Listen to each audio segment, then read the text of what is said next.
খেলা নিয়েই আমাদের কাজ, এখানে আমাদের দাঁড়ানোর কথা নয়। কিন্তু আমরা এখানে কেন দাঁড়িয়েছি? সময় সময় আমাদেরকে এখানে এনে দাঁড় করিয়েছে, কারণ এই সময়ের দাবিকে আমরা কেউ উপেক্ষা করতে পারি না। এতগুলো মানুষ মারা গেল, এই ক্ষতির কি কোনো ক্ষতিপূরণ হয়? 200-র উপরে মানুষ মারা গিয়েছে, মানুষ, আমাদের দেশের মানুষ, এবং আমাদের দেশের মাটিতে তারা মারা গিয়েছে, এবং তাদের মৃত্যু হয়েছে আমাদের দেশের মানুষের হাতে। এইটাকে আমরা কোনোভাবেই আসলে মেনে নিতে পারি না। বিবেকের সেই দায়বদ্ধতার জায়গা থেকেই তাই আমরা এখানে এসে দাঁড়িয়েছি। ইউনিসেফের একটা হিসাব দেখলাম যে 32 জন শিশু মারা গিয়েছে।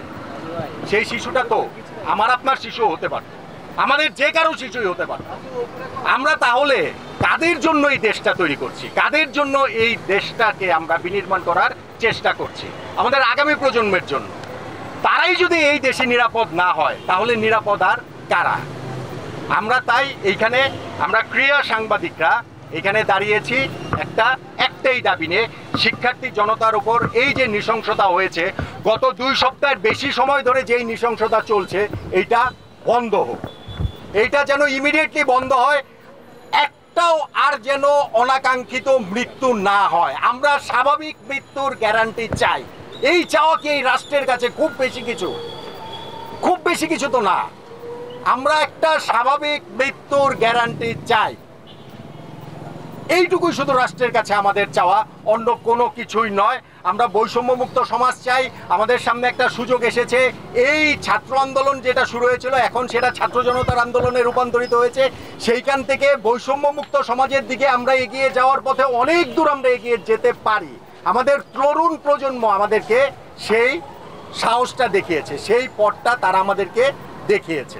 আমাদের সেইটা যদি করতে হয়, সেইটা যদি আমরা করতে পারি, তাহলেই শেষ পর্যন্ত গিয়ে এই যে একটা যৌক্তিক আন্দোলন শুরু হয়েছিল, তার একটা যৌক্তিক পরিণতি আমরা দেখব। সেইটুকুই শুধু আমাদের কাছে চাওয়া। যতগুলো মৃত্যু হয়েছে, এইটার কোনো ক্ষতিপূরণ হয় না। প্রত্যেকটা মৃত্যুর তদন্ত হতে হবে। প্রত্যেকটা মৃত্যুর এই জায়গাটা থেকে কে মেরেছে, কারা মেরেছে, কেন মেরেছে, এই জিনিসটা হচ্ছে রাষ্ট্রকে নিশ্চয়তা দিতে হবে, নিশ্চিত করতে হবে। আমাদেরকে যেন, আমাদের মতো বিভিন্ন পেশার মানুষ, শ্রেণী পেশার মানুষকে যেন আর রাস্তায় নেমে আসতে না হয়। রাষ্ট্র যেন সেইটা নিশ্চিত করে। রাষ্ট্রের কাছ থেকে আমরা শুধুমাত্র ওইটুকু জিনিসে চাই। আমরা স্বাভাবিক মৃত্যুর গ্যারান্টি চাই, আমাদের এবং আমাদের পরের প্রজন্মের। এইটুকুনি শুধু চাওয়া।